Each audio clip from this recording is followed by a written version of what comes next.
پاکیزگی ان کی اخلاق کی وجہ سے اسلام سے پہلے ہی مشہور تھی. جیسے آپ صلی اللہ علیہ وسلم کو خلعت نبوت کے دیے جانے سے پہلے آپ امین کے لقب سے مشہور تھے، ایسے ہی حضرت خدیجہ طاہرہ کے لقب سے مشہور تھی. پھر جب حضور کی نکاح میں آئی اور نکاح میں آ کر جو انہوں نے اپنی دانش مندی اور عقل مندی کا مظاہرہ کیا تو پھر ان کا کیا ہی کہنا. جب تک حضرت خدیجہ زندہ رہی آپ صلی اللہ علیہ وسلم نے کسی اور عورت سے نکاح نہیں کیا. حضرت خدیجہ کی وفات کے بعد حضرت سودا بنت زمعہ اور حضرت عائشہ اور دوسرے ازواج مطہرات سے نکاح کیا. حضرت خدیجہ سن 10 ہجری میں رمضان المبارک کے مہینے میں ان کی وفات ہوئی. اس وقت حضرت خدیجہ کی عمر تقریباً 65 سال کی تھی. حضور کی صحبت میں انہوں نے 25 سال گزارے. 25 سال آپ کو نبوت سے پہلے اور 10 برس جو ہے نبوت مل جانے کے بعد. لہذا حضرت خدیجہ رضی اللہ تعالی عنہ کے انتقال کے بعد آپ صلی اللہ علیہ وسلم کو کافی چیزوں کا سامنا کرنا پڑا اور حضرت خدیجہ رضی اللہ تعالی عنہ کے انتقال کے بعد انہیں جنت المعلی میں دفن کیا گیا. اس کے بعد جب حضرت چچا آپ کے چچا ابو طالب بھی انتقال کر گئے، حضرت خدیجہ کا بھی انتقال ہو گیا، تو آپ صلی اللہ علیہ وسلم نے دیکھا کہ ابو لہب نے ان کو اپنی سرپرستی سے عملاً محروم کر دیا. تو آپ کو متبادل ہمدردی حاصل کرنے کا خیال آیا. لہذا آپ مکہ اور طائف اور اس لحاظ سے جو جڑواں شہر تھے اس کی دونوں کی لیڈرشپ میں ملک بھر کے میں معزز اور محترم جو سمجھی جاتی تھی، قریش کے طائف میں جائیدادیں تھی، وہاں کے قبیلے ثقیف اور اسی طریقے سے قبائل مکہ میں بھی رہائش رکھتے تھے. لہٰذا ان دونوں شہروں کا اور ان دونوں شہروں کے لوگوں کا آمد و رفت بھی ہوتا رہتا تھا اور باہم رشتے ناتے بھی ہوتے تھے. اللہ کے رسول صلی اللہ علیہ وسلم نے اپنے متبنہ بیٹے حضرت زید ابن حارثہ کو ساتھ لیا اور طائف پہنچے اور وہاں عمرو بن عمیر کے 3 بیٹوں کے ساتھ جو سب کے سب اپنے اپنے قبیلے کے بااثر سردار تھے، آپ نے ان کو اسلام کی دعوت پیش کی اور انہیں اپنا پڑوس ہونے کو آپ نے ان سے خواہش کا اظہار کیا. لیکن یہ بات کبھی سوچی بھی نہیں تھی کہ ان لوگوں نے غیر متوقع طور پر آپ صلی اللہ علیہ وسلم کا ساتھ دینے اور قریش کے بالمقابل کھڑے ہونے سے انکار کر دیا.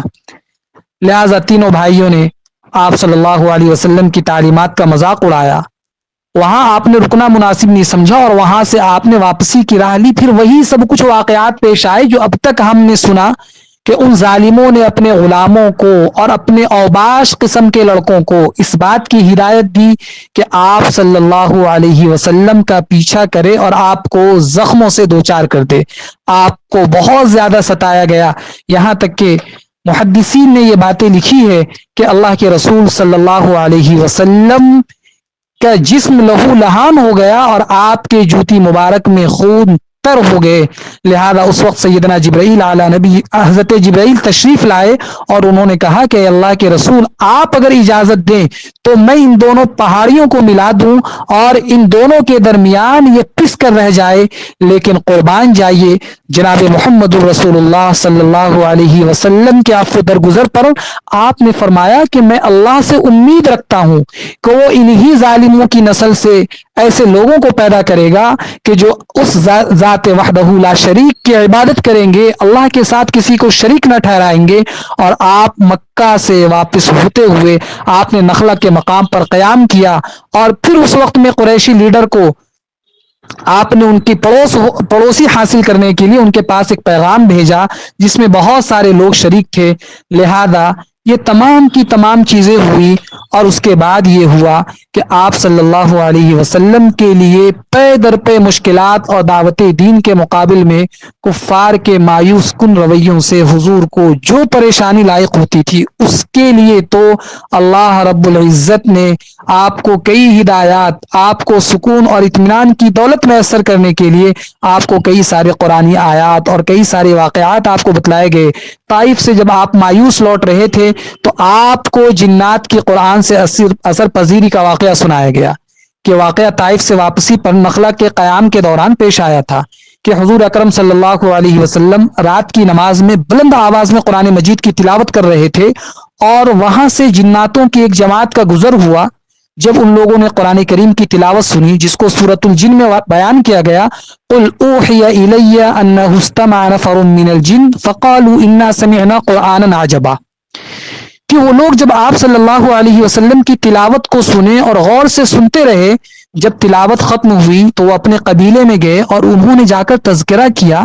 کہ آج ہم نے ایک نہایت عالی شان اور تعجب خیز ہم نے کلام سنا ہے جس میں پوری قوت سے رب کی وحدانیت کا اقرار اور شرک کرنے والوں کی مذمت کی گئی ہے، جبکہ ہمارے بدبخت لیڈر رب کی شان میں گستاخیاں کرتے ہیں اور ہمیں غلط راہ پر چلانے کی کوششیں کرتے ہیں. لہٰذا یہ تمام کی تمام باتیں جب جناتوں نے اپنے قبیلے والوں کو بتایا تو ان قبیلوں والوں کے دل میں اللہ کے رسول صلی اللہ علیہ وسلم کے تعلق سے مثبت اثرات آئے. فرمایا کہ یہ صرف بات سننے والوں کے دلوں کی سختی تھی جس کے باعث ان پر یہ کلام اثر انداز نہیں ہوتا تھا، ورنہ طبیعت میں اگر انسان کی ہدایت کی طلب ہو تو جنوں جیسی ایک غیر متعلق جماعت بھی قرآن سے اتنی زیادہ متاثر ہوتی ہے کہ وہ اپنی قوم کی صحیح رہنمائی پر کمر بستہ ہو جاتی ہے. تو جنوں کے اوپر جو قرآن کا یہ اثر ہوا، یہ واقعہ وحی کے ذریعے آپ کو بتلایا گیا. اس سے صاف یہ بات ظاہر ہوتی ہے کہ جناتوں کی جماعت سے نہ آپ کی ملاقات ہوئی نہ آپ کی گفتگو ہوئی، یہ جنات پہلے ہی سے صاحب ایمان تھے. ان کو قرآن میں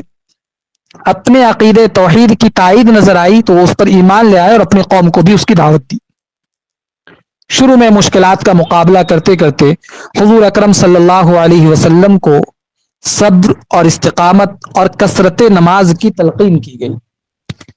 اس پر آپ صلی اللہ علیہ وسلم بھرپور عمل کرتے رہے. لیکن نئے حالات میں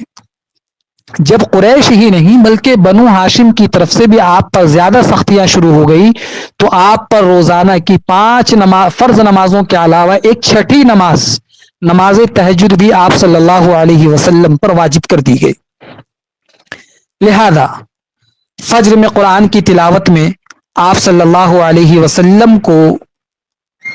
ہدایت دی گئی کہ آپ اپنی تلاوت میں اضافہ کریں، کیونکہ ایک ایسا وقت ہوتا ہے کہ جس میں طبیعت حشاش بشاش ہوتی ہے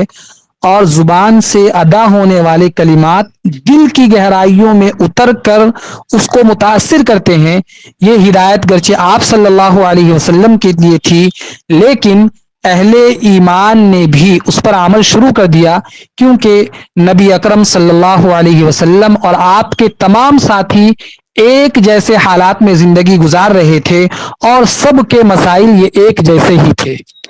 یہ ہجرت کا واقعہ یہ تاریخ کے ایک بڑے اوراق کو آپ کے سامنے اختصار کے ساتھ ذکر کیا گیا، وہ اس لیے کہ ہم جس مذہب اسلام پر عمل پیرا ہے یہ ہمیں تو بہت آسانی کے ساتھ ملی ہے، لیکن جس دور میں یہ ساری چیزیں ہوئی آپ صلی اللہ علیہ وسلم کو بڑے مشکلات کا سامنا کرنا پڑا. مسلمانوں کو طرح طرح کی حالات میں مبتلا کیا جانا، مسلمانوں کے جان اور مال کے دشمن بن جانا، یہاں تک کہ مسلمانوں کا وجود اس صفحے ہستی سے مٹانے کی کوششیں کرنا، یہ اسی دور سے چلتا چلا آ رہا ہے جو آج ہمارے ملک کا سب سے بڑا المیہ بن چکا ہے. لہذا سیرت کے ان اسباق میں جناب محمد الرسول اللہ صلی اللہ علیہ وسلم کے ان حالات کو پڑھ کر اور ان حالات کو سن کر ہمارے دلوں میں یہ جذبہ پیدا ہوتا ہے کہ اللہ کے رسول صلی اللہ علیہ وسلم نے یہ جو دین ہم تک پہنچایا یہ بڑی قربانیوں کے ساتھ، بڑی جافشانیوں کے ساتھ، اس لیے ہم مسلمانوں کو اپنے رسول صلی اللہ علیہ وسلم کی ہر آپ کے قول و فعل کو، آپ کی جتنے بھی ہم پر احسانات ہیں، ہم اللہ کے رسول کے ان احسانات کا بدلہ کیسے دے سکتے ہیں؟ تو سب سے بڑا طریقہ جو اللہ نے ہمیں سکھایا وہ یہ ہے کہ ہم جناب محمد الرسول اللہ صلی اللہ علیہ وسلم کی ذات اقدس پر درود و سلام کا نذرانہ پیش کریں. دوسرا یہ کہ ہم اپنے نبی سے محبت کے دعوے دار اسی وقت مکمل ہو سکتے ہیں. قرآن کریم میں یہ فرمایا گیا قل ان کنتم تحبون اللہ فاتبعونی، کہ اے نبی صلی اللہ علیہ وسلم، اس وقت مومنوں کو مخاطب کیا گیا ان کنتم تحبون اللہ، اگر ہم اللہ سے محبت کے دعوے دار ہیں، اللہ سے محبت کرنے کی خواہش رکھتے ہیں، تو فرمایا فاتبعونی، سب سے پہلے ہمیں سیرت رسول کو اپنانا ہوگا، سیرت کو اپنی زندگی میں لانا ہوگا۔ سیرت کے پڑھنے پڑھانے اور ان سیشنوں کے آغاز کا بھی مقصد یہی ہے کہ ہماری زندگی میں جناب محمد الرسول اللہ صلی اللہ علیہ وسلم کی ایک ایک ادا ہماری زندگی میں آ جائے۔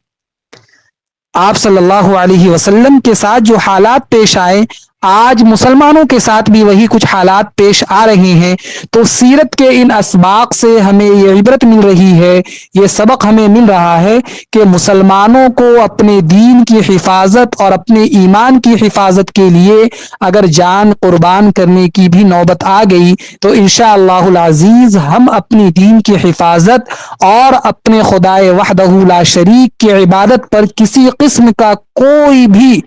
اور طریقے سے ہم اپنے آپ کو ایگری کرنے کی اور اس سے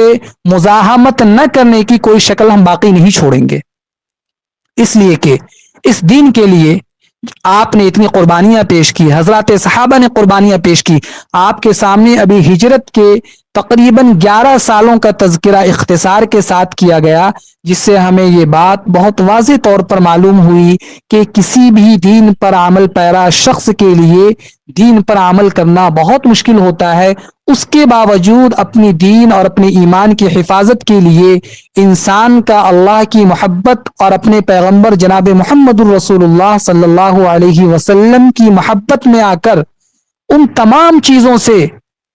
وہ طاقتور نہ ہونے کے باوجود بھی مقابلہ اور ہمت آزمائی کے لیے تیار ہوتا ہے، تو اللہ رب العزت پھر غزوہ بدر جیسے معاملات کرتے ہیں کہ صرف 313 صحابہ کی جماعت ہزاروں کفار پر بھاری پڑ گئی۔ اللہ رب العزت نے یہ دکھایا کہ ایمان کی طاقت و قوت کیا ہوتی ہے۔ لہذا آج کے اس سیشن میں ہم اسی پر اپنی بات کو یہیں پر سیشن کو مکمل کرنا چاہیں گے۔ انشاءاللہ العزیز آئندہ کل کے سیشن میں ہم کچھ جناب محمد رسول اللہ صلی اللہ علیہ وسلم کی زندگی کے اور آپ کے حسن و جمال، اسی طریقے سے آپ کے اخلاق کی چند جھلکیاں کیا کیا تھی، اور آپ صلی اللہ علیہ وسلم کا حلم و درگزر کیا ہوتا تھا، اسی طریقے سے آپ صلی اللہ علیہ وسلم کی تواضع، عاجزی اور انکساری کیا تھی، آپ کی یہ خوبیاں، آپ کی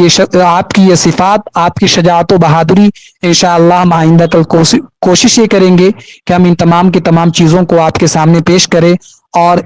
کل ہمارا یہ آخری سیشن ہوگا۔ کوشش یہی ہوگی کہ آپ صلی اللہ علیہ وسلم کی سیرت کو بہت ہی اختصار کے ساتھ ہم آپ کے سامنے ذکر کریں، تاکہ آپ صلی اللہ علیہ وسلم کا جو حق ہے کم از کم وہ حق ہم مختصر ہی صحیح آپ کے تذکرے کے ساتھ مکمل کرنے کی کوشش کریں۔ اس مہینے کو اللہ رب العزت نے اللہ کے نبی صلی اللہ علیہ وسلم کی پیدائش کے ساتھ خاص فرمایا، تو ہمارا حق یہ ہے کہ ہم جتنا زیادہ ہو سکے ہم درود پاک کی کثرت کیا کریں۔ درود پاک کی کثرت، ہم اپنا ایک ٹارگیٹ سیٹ کر لیں کہ اس مہینے میں ہم اتنی مرتبہ درود پڑھیں گے